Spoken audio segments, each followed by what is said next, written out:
नमस्कार, good morning all of you. आप सभी का एक बार फिर से स्वागत है अपनी इस ऑनलाइन क्लास में। कल हमने बात की थी अभिलाषी वक्र की, जो कि उभयनिष्ठ आधार अभिविन्यास के लिए था। आज अपने इसी कड़ी में आगे बात करेंगे उभयनिष्ठ उत्सर्जक अभिविन्यास के लिए अभिलाक्षिक वक्रों की, कि उभयनिष्ठ उत्सर्जक अभिविन्यास में अभिलाक्षिक वक्र किस प्रकार से बनते हैं और उसके जो प्रतिरोध होते हैं वो कितने होते हैं। साथ में हम उसके लिए धारा लाभ की भी बात करने वाले हैं। तो सबसे पहले अपने जब ये बात करें अभिलाक्षिक वक्र की, तो अपने पास एक प्रायोगिक व्यवस्था होगी, एक विद्युत परिपथ होगा। अपने ये जानेंगे कि वो विद्युत परिपथ किस प्रकार से होता है। तो सबसे पहले अपने बात करेंगे विद्युत परिपथ या प्रायोगिक व्यवस्था की। तो विद्युत परिपथ आपके पास किस प्रकार होना चाहिए। आपके पास दो बैटरी होंगी, एक उभयनिष्ठ उत्सर्जक अभिविन्यास के रूप में ट्रांजिस्टर होगा। तो अरेंज कैसे करोगे। उभयनिष्ठ उत्सर्जक अभिविन्यास के लिए ट्रांजिस्टर कुछ ऐसे रिप्रेजेंट होगा।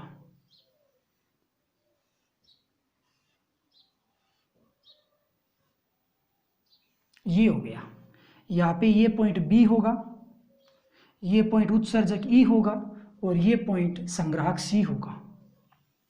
और इस ट्रांजिस्टर को आप सुविधा अनुसार पीएनपी या एनपीएन किसी भी प्रकार का ले सकते हो। इसको मैं पीएनपी मान लेता हूं। बात कर लेंगे पीएनपी की। आप यहाँ पे एनपीएन भी ले सकते हो, कोई इश्यू नहीं है। और यहाँ पे है जी अपने पास एक बैटरी,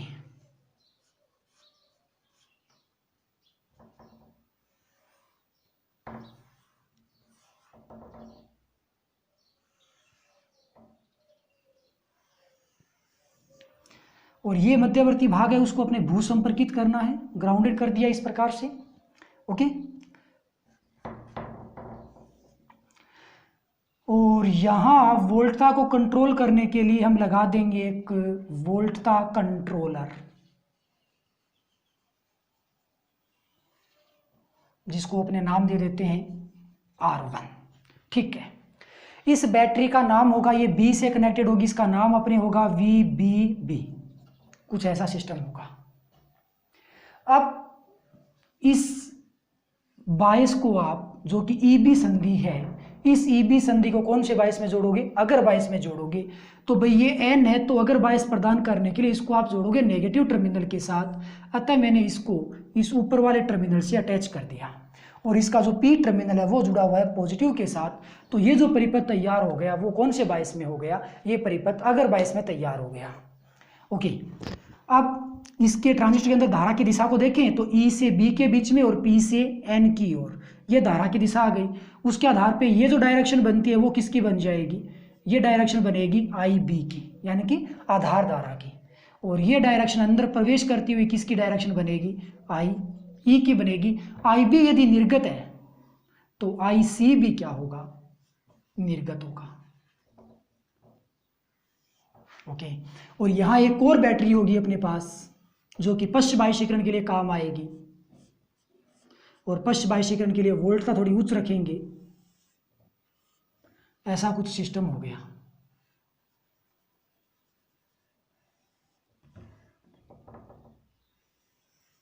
ओके, पश्च बाह्यशीकरण कैसे प्रदान करोगे,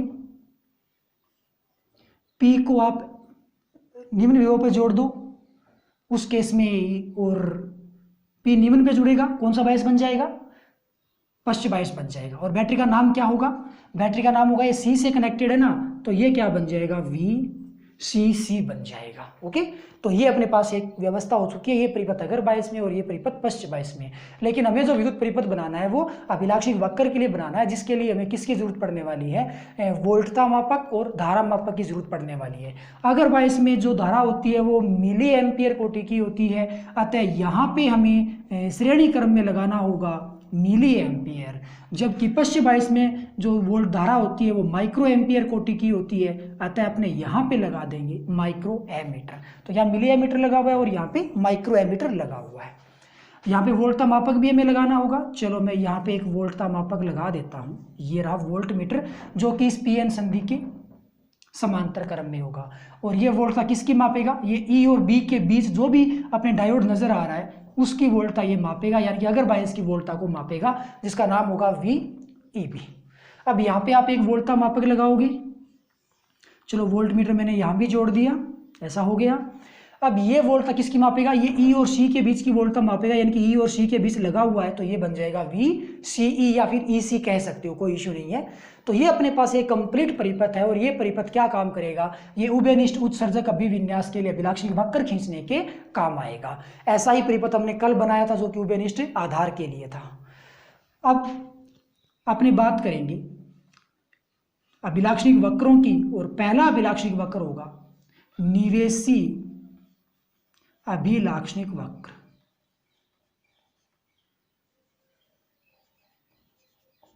ओके, परिभाषा याद है, किसको नियत रखोगे, किसके बीच में वक्र बनेगा, निवेशी अभिलाक्षणिक वक्र बनता है निवेशी धारा और निवेशी वोल्टता के बीच, लेकिन नियत कौन होता है, निर्गत वोल्टता। ओके, तो सबसे पहले अपने इसमें निवेशी और जो निर्गत धारा है और वोल्टता है उसकी पहचान करते हैं कि कौन क्या है। ये जो धारा है आई ई वो दोनों के लिए कॉमन है, उभयनिष्ठ है। निवेशी धारा कौन सी होगी, जो निवेशी परिपथ में है। निवेशी परिपथ वो परिपथ होता है जो अगर बायस में संयोजित होता है। जरूरी नहीं है कि ये जो पहला पार्ट है वही निवेशी परिपथ हो, ये पार्ट भी निवेशी परिपथ हो सकता है। जैसे आप उभयनिष्ठ संग्राहक वाले अभिविन्यास को समझोगे, जो कि इससे पहले हमने पीछे की कक्षाओं में वीडियो में हमने देखा है। यदि आपने नहीं पढ़ा है तो ट्रांजिस्टर के अभिविन्यास नाम से एक नया वीडियो बना हुआ है, उसको आप एक बार जरूर देखिएगा। उसमें जब आप देखोगे तीसरा पॉइंट उभयनिष्ठ संग्राहक पार्ट, तो उसमें आपको ये पता चलेगा कि ये जो भाग है वो अगर बायस में है, उस केस में ये जो भाग होगा वो निवेशी परिपथ होगा और ये जो भाग होगा वो पश्च निर्गत परिपथ होगा। किसमें, उभयनिष्ठ संग्राहक वाले भाग में। इसके अलावा जो शेष दो भाग बचते हैं उभयनिष्ठ आधार और उभयनिष्ठ उत्सर्जक, उसमें ये पार्ट होता है वो निवेशी होता है, क्योंकि ये भाग है वो अगर बायस में संयोजित रहता है। तो ऐसा कोई जरूरी नहीं है कि केवल यही भाग है वो निवेशी परिपथ हो, बस निवेशी परिपथ वो परिपथ होता है जो अगर बायस में संयोजित होता है। तो चेक कर लो कि अगर बायस में कौन सा, वही निवेशी परिपथ बन जाता है। फिलहाल यहाँ पे अगर बायस में ये है तो ये निवेशी परिपथ तैयार हो जाएगा। तो निवेशी धारा कौन सी होगी, आई बी। निवेशी वोल्टता कौन सी होगी, VEB। निर्गत धारा कौन सी होगी, IC। निर्गत वोल्टता कौन सी होगी, VCE। ओके, तो निवेशी अभिलाक्षणिक वक्र के लिए नियत किसको रखोगे, निर्गत वोल्टता को। निर्गत वोल्टता कौन है, VCE है। तो यहाँ पे VCE है वो क्या होगा, नियत होगा। क्या हो जाएगा, नियत। कौन, VCE। वक्र किसके बीच में बनेगा, निवेशी धारा IB और निवेशी वोल्टता VEB के बीच में। ये अपने पास अगर बायस है तो भाई अभिलाक्षणिक वक्र कैसा बनेगा, निवेशी परिपथ अगर बायस में व्यवस्थित रहता है, अतः निवेशी अभिलाक्षणिक वक्र ठीक डायोड के अगर बायस से प्राप्त होने वाले वक्र की भांति ही प्राप्त होता है। मतलब कि जैसा हमने उभयनिष्ठ आधार के अंदर देखा था वैसा का वैसा वक्र यहाँ पे बनने वाला है और वैसा ही वक्र यहाँ पे निर्गत परिपथ के लिए भी बनने वाला है। तो फिर वक्र की यदि मैं बात करूं तो भाई इसका वक्र ऐसे बनेगा, यहाँ पे वोल्टता आएगी। वोल्टता कौन सी, निवेशी वोल्टता, और निवेशी वोल्टता का नाम क्या है, VEB यहाँ पे लिखा हुआ आपको मिलेगा और इसका मात्रक क्या होगा, वोल्ट होगा। यहाँ पे कौन मिलेगा, निवेशी धारा। निवेशी धारा का नाम क्या है, IB है और मात्रक क्या आएगा, मिली एम्पियर आएगा। ओके, वक्र कैसा बनेगा जी, वक्र ऐसा बनेगा। एक फिक्स वोल्टता नियत रखी थी हमने, इनके बीच में वक्र बना दिया, कुछ ऐसा बना। इस वोल्टता निर्गत वोल्टता को अपने किसी एक अन्य मान पे नियत कर दें, फिर इनके मध्य दोबारा वक्र बनाए तो उसका वक्र कुछ ऐसा बन जाएगा। इसको किसी अन्य नाम, इस अन्य मान पे और नियत कर दे तो इसका वक्र है वो कुछ ऐसा बन जाएगा। यानी कि इसके वक्र जो अगर अभिलाक्षणिक वक्र थे अपने डायोड के अंदर, ठीक वैसे ही यहाँ पे निवेशी अभिलाक्षणिक वक्र हमें प्राप्त होते हैं। और यहाँ पे यदि मैं वोल्टता की बात करूँ, नियत किसको रखा था, VCE को। तो मान लो ये 5 वोल्ट पे है, ये 10 वोल्ट पे है, ये 15 वोल्ट पे है, तो निवेशी अभिलाक्षणिक वक्र है वो हमें ठीक किसी प्रकार से प्राप्त हो जाएगा। अब यदि अपने बात करें निर्गत अभिलाक्षणिक वक्र की, निर्गत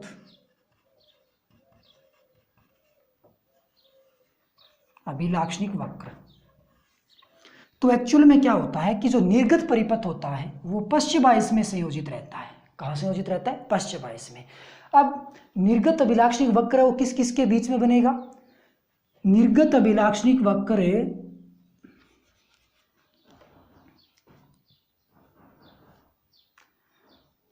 तो निर्गत अभिलाक्षणिक वक्र आप किसे कहोगे, निर्गत अभिलाक्षणिक वक्र निर्गत वोल्टता और निर्गत धारा के बीच बनने वाला वक्र होगा।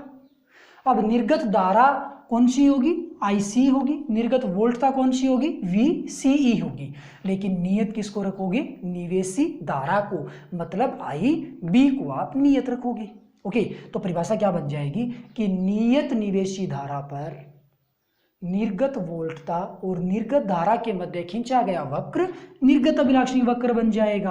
अब ये वक्र बनेगा कैसा? एक्चुअल में क्या होता है कि जो निर्गत परिपथ होता है ना, वो पश्च बायस में संयोजित होता है। किसी डायोड के लिए पश्च बायस में संयोजित होता है। तो निर्गत अभिलाक्षणिक वक्र ठीक वैसा ही प्राप्त होता है जैसा डायोड के पश्च बायस में हमें वक्र में प्राप्त हुआ था। और वैसा ही वक्र हमने कल यानी कि पिछली क्लास में उभयनिष्ठ आधार अभिविन्यास के लिए बनाया भी था। तो वो जो वक्र बना था वो कुछ ऐसा वक्र था, उसको हमें केवल बस सीधा बना देना है और कोई चेंज नहीं करना है। तो वो वक्र कैसा बनेगा? वो वक्र कुछ ऐसा था। ओके, यहाँ पे आप वोल्टता रिप्रेजेंट करोगे। किसकी वोल्टता रिप्रेजेंट करोगे? निर्गत वोल्टता। नाम क्या है? VCE है। मात्र क्या होगा? वोल्ट। यहाँ पे क्या होगा? एक्चुअल में धारा होगी। धारा कौन सी? निर्गत धारा। नाम क्या है? IC। मात्र क्या होगा? Micro ampere. अब यहाँ पे आप नियत किसको रखोगे? नियत मान है वो यहाँ पे रिप्रेजेंट करना होता है। नियत है निवेशी धारा, जिसका नाम क्या है? IB। इसको आप मान लो 5, और IB है वो मिली में मापी गई है, तो 5 मिली एम्पियर। ओके, ये माइक्रो में है और ये मिली में, थोड़ा ध्यान रखना, क्योंकि ये निर्गत वोल्टता है, निर्गत धारा है जो कि माइक्रो में मापी जाती है, और ये निवेशी धारा है जो कि मिली में मापी जाती है। तो हमने क्या किया? धारा को एक निश्चित मान पे सेट कर रखा, नियत रखा, फिर इनको वेरी करते गए, एक ग्राफ खींचा तो ग्राफ कुछ ऐसा आया। अब यदि हम IB को किसी अन्य मान पे नियत कर दें, फिर इनके मध्य वापस ग्राफ खींचें, तो यदि उस IB का मान पहले वाले की तुलना में कम है तो वो ग्राफ इस प्रकार नीचे में प्राप्त होगा। और कम मान पे IB को सेट कर दो तो भाई ऐसा ग्राफ आ जाएगा। कुल मिलाकर के IB के बहुत सारे मान के लिए हमें ऐसे ग्राफ मिलेंगे, और ये जो मान आ जाएंगे, ये मान लो 4 मिली एम्पियर पे है, ये 3 मिली एम्पियर पे है, ये 2 मिली एम्पियर पे है। अन्य की यदि अपने बात करें तो ये फिर 1 मिली एम्पियर पे हमें मिल जाता है वक्र। तो कुल मिलाकर के जो निर्गत अभिलाक्षणिक वक्र होता है वो कुछ ऐसा हमें प्राप्त होता है। तो ये तो बात होगी निवेशी और निर्गत अभिलाक्षणिक वक्रों की। ठीक वैसा का वैसा सिस्टम है जैसा हमने कल उभयनिष्ठ आधार अभिविन्यास के अंतर्गत समझा और देखा था। अब अपने क्या बात करेंगे? ट्रांजिस्टर के प्रतिरोध को समझेंगे। जैसा कि प्रतिरोध होता है ट्रांजिस्टर का या डायोड का, वो वेरी होता है, लगातार चेंज होता रहता है, अतः उसे हम गतिक प्रतिरोध कहते हैं। और गतिक प्रतिरोध भी दो प्रकार का बन जाएगा। एक तो बनेगा निवेशी परिपथ के लिए, क्योंकि इसमें भी PN संधि डायोड लगा हुआ है, और एक बनेगा निर्गत परिपथ के लिए। तो गतिक प्रतिरोध के भी दो नाम हो जाएंगे। पहला नाम होगा निवेशी गतिक प्रतिरोध और दूसरा नाम होगा निर्गत गतिक प्रतिरोध। तो बात करते हैं प्रतिरोध के बारे में। तो अपने पास नेक्स्ट टॉपिक होगा निवेशी गतिक प्रतिरोध।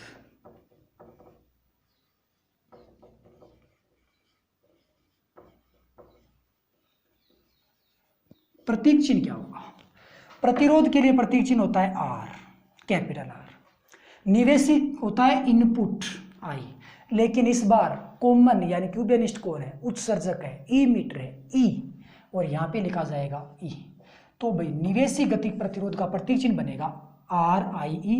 E का मतलब जो कि कॉमन है, उभयनिष्ठ अपने पास उत्सर्जक E आया है, I निवेशी यानी कि इनपुट के लिए आया है, और R यहाँ पे प्रतिरोध के लिए रिप्रेजेंट हुआ है। तो निवेशी गतिक प्रतिरोध किसे क्या होगा? प्रतिरोध जानते हो क्या होता है? प्रतिरोध होता है वोल्टता में परिवर्तन और धारा में परिवर्तन का अनुपात, यानी कि R बराबर V/I होता है। तो डेल V/डेल I को हम उसका प्रतिरोध कह देते हैं। लेकिन बात करें निवेशी गतिक प्रतिरोध की, तो निवेशी प्रतिरोध के लिए निवेशी वोल्टता में परिवर्तन और निवेशी धारा में परिवर्तन का अनुपात है वो क्या होगा? निवेशी गतिक प्रतिरोध होगा। लेकिन जब हमने निवेशी अभिलाक्षणिक वक्र को समझा था तो आपको याद होगा हमने नियत किसको रखा था? हमने निर्गत वोल्टता को नियत रखा था। तो इस बार भी आप निर्गत वोल्टता को नियत रखोगे, यानी कि VCE जो होगा वो नियत होगा। तो परिवर्तन किस में होगा? निवेशी वोल्टता में, यानी कि VEB में परिवर्तन और धारा IB में परिवर्तन। इन दोनों में परिवर्तन का जो अनुपात होगा वो क्या बन जाएगा? वो बन जाएगा निवेशी गतिक प्रतिरोध। ओके, अब आप क्या कहोगे? यदि मैं बात करूं निवेशी गतिक प्रतिरोध की तो सूत्र क्या बन जाता है?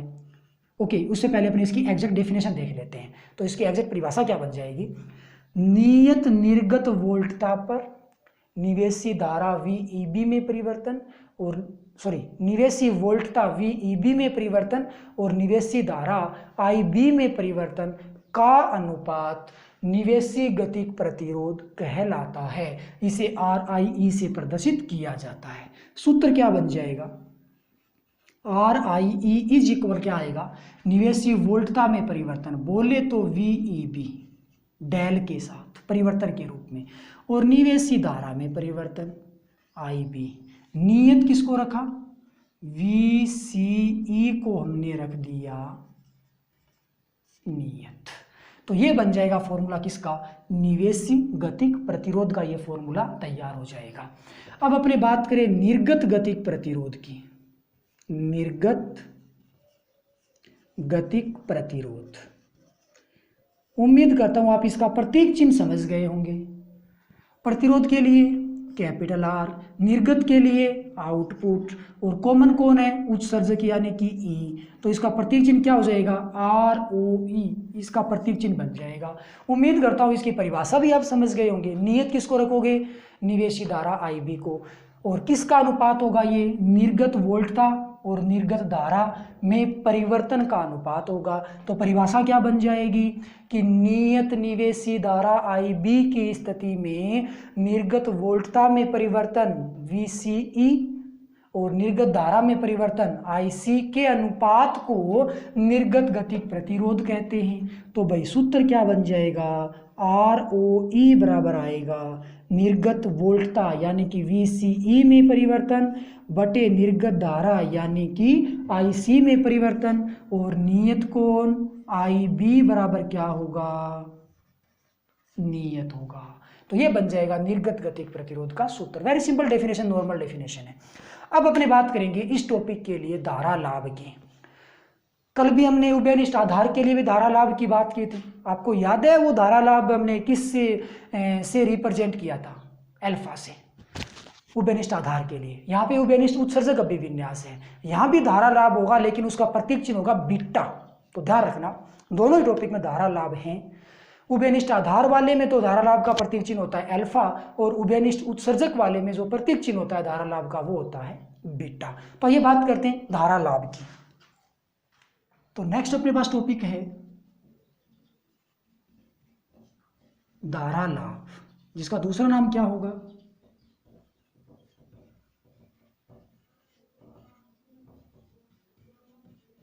धारा प्रवर्धन गुणांक, और प्रतीक चिन्ह क्या हो जाएगा, बीटा। धारा लाभ, यदि कल वाला वीडियो आपने अच्छे से देखा है, समझा है धारा लाभ को, तो आपको ये डेफिनेशन भी आती है। कुल मिलाकर के मैं तो ये कहूँगा कि कल वाला टॉपिक यदि आपने अच्छे से समझा है तो आज वाला कंप्लीट टॉपिक आप अपने आप से कर पाओगे। फिर भी चलो इसको समझने के लिए अपने देख लेते हैं एक बार से कि धारा लाभ क्या होता है। लाभ का मतलब प्रॉफिट होना, यानी कि आप जितना भी इनपुट दोगे उसके आधार पे कितना आउटपुट मिला, वो आउटपुट है इनपुट के रिस्पेक्ट में ही धारा लाभ बन जाता है, यानी कि निवेशी के सापेक्ष प्राप्त होने वाले मान को ही लाभ कहेंगे। और धारा की बात करें तो निवेशी धारा के सापेक्ष प्राप्त होने वाली निर्गत धारा को ही हम उस धारा का धारा लाभ कहते हैं, या उस कंडीशन का धारा लाभ कहते हैं। इसकी एक स्टैंडर्ड डेफिनेशन और है कि निर्गत धारा और निवेशी धारा का अनुपात है वो धारा लाभ होगा, लेकिन जो निर्गत वोल्टता है वो नियत रहनी चाहिए। तो एग्जैक्ट डेफिनेशन क्या बन जाएगी, नियत निर्गत वोल्टता की स्थिति में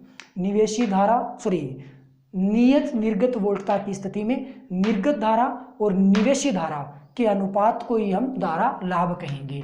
और धारा लाभ बीटा बराबर क्या बन जाएगा, निर्गत धारा बोले तो IC और निवेशी धारा बोले तो IB, इनका जो अनुपात है वो धारा लाभ होगा। लेकिन कांस्टेंट यहाँ पे आप किसको रखोगे, VCE को यहाँ पे आप नियत रखोगे। तो ये लिखना होगा VCE बराबर यहाँ पे क्या है, नियत है। तो ये कंडीशन अपने सामने थी, बीटा का मान निकल के आया। जैसा कि अल्फा का मान हमेशा 1 से कम होता है, जो कि 0.90 से 0.99 के बीच में होता है, उसी प्रकार से बीटा का मान हमेशा 1 से ज़्यादा होता है। क्यों, क्योंकि IB और IC की तुलना करें तो IB का मान तो बहुत कम रहता है, अति अल्प होता है, IC का मान बहुत ज़्यादा होता है। IC का मान ज़्यादा होता है और IB का मान बहुत कम होता है। जब इसका आप अनुपात ज्ञात करते हो ना, तो बीटा का मान जो हमेशा है वो 1 से ज़्यादा प्राप्त होगा। जिसका मान 19, 20 या फिर 60, 50 कितना भी, मतलब 1 से ज़्यादा होने वाला है, जाहिर सी बात है। ओके, तो ये चीज़ भी आप ध्यान रखना कि अल्फा का मान किस रेंज में होता है और बीटा का मान किस रेंज में होता है। अब अपने यहाँ पे धारा लाभ और धारा परिवर्तन गुणांक 2 राशियाँ आ गई, एक तो अल्फा है और एक बीटा है। अब अपने इन दोनों में संबंध स्थापित करने वाले हैं कि इन दोनों में रिलेशन क्या होता है, क्या अल्फा होता है, क्या कैसे बीटा होता है, दोनों में आपस में किस प्रकार का रिलेशन होगा। ओके, नेक्स्ट टॉपिक होगा अपने पास अल्फा तथा बीटा में संबंध। अल्फा और बीटा में क्या रिलेशन होगा जी। अपने पास किसी ट्रांजिस्टर के लिए एक फॉर्मूला था, IE बराबर IB प्लस IC, याद है? वेरी गुड, याद है। IC का सब में भाग लगा दो तो ये बन जाएगा IE बटे IC बराबर IB बटे IC प्लस 1। ओके, अभी अभी हमने बीटा की बात की थी, बीटा का सूत्र क्या निकला था? IC बटे IB। अल्फा का याद है? अल्फा का सूत्र क्या था भाई? अल्फा का सूत्र क्या था? अल्फा का सूत्र था IC बटे IE। ओके, क्या दिख रहा है आपको? IE बटे IC, IE बटे IC, इसके स्थान पे 1 बटा अल्फा आ जाएगा। और ये किसका मान है?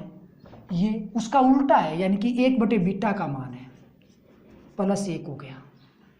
इसको मैं समीकरण नंबर 1 नाम देता हूँ। पक्षांतरण कर लो, पहले आप अल्फा का मान ज्ञात कर लो, पक्षांतरण करने की जरूरत नहीं पड़ेगी। बीटा को मैं लघुत्तम एलसीएम ले लो तो 1 प्लस बीटा, उल्टा कर लो, अल्फा बराबर क्या बनेगा? बीटा बटे 1 प्लस बीटा। अल्फा का मान आ गया बीटा के पदों में, बीटा बटे 1 प्लस बीटा। यहीं से आप समीकरण जब 1 काम में लेते, पुनः समीकरण 1 से बीटा ज्ञात कर लो तो 1 को उधर पहुंचा दो तो 1 बटे बीटा बराबर क्या बन जाएगा? 1 बटे अल्फा माइनस 1। यहाँ पे आप अल्फा लघुत्तम ले लो, एलसीएम ले लो, क्या बनेगा? 1 माइनस अल्फा। तो बीटा बराबर क्या बन जाएगा? अल्फा बटे 1 माइनस अल्फा। ये समीकरण नंबर 2 हो गई और ये समीकरण नंबर 3 हो गई। ये अपने पास बीटा का मान आ गया, किसके पदों में? अल्फा के पदों में। तो ये अपने पास अल्फा का मान है और ये अपने पास बीटा का मान है। तो ये ध्यान रखना अल्फा और बीटा में क्या रिलेशन होता है। तो हमने सिंपल अपने पास एक इक्वेशन थी, उसके आधार पर हमने IC का भाग लगाया तो देखा कि 1 बटे अल्फा और 1 बटे बीटा का मान हमें प्राप्त हो रहा है। इस समीकरण 1 में आप जो भी जोड़ तोड़ करना है कर लीजिए, एक बार अल्फा का मान ज्ञात कर लो और एक बार बीटा का मान ज्ञात कर लो, तो ये अल्फा और बीटा के बीच में संबंध हमें प्रदान करेगा। तो फिर ये था अपने पास आज के लिए टॉपिक की उभयनिष्ठ उत्सर्जक अभिविन्यास में किस प्रकार से उसके अभिलाक्षणिक वक्र बनते हैं। कल अपने आएंगे एक नए टॉपिक के साथ, तब तक के लिए बाय, थैंक यू।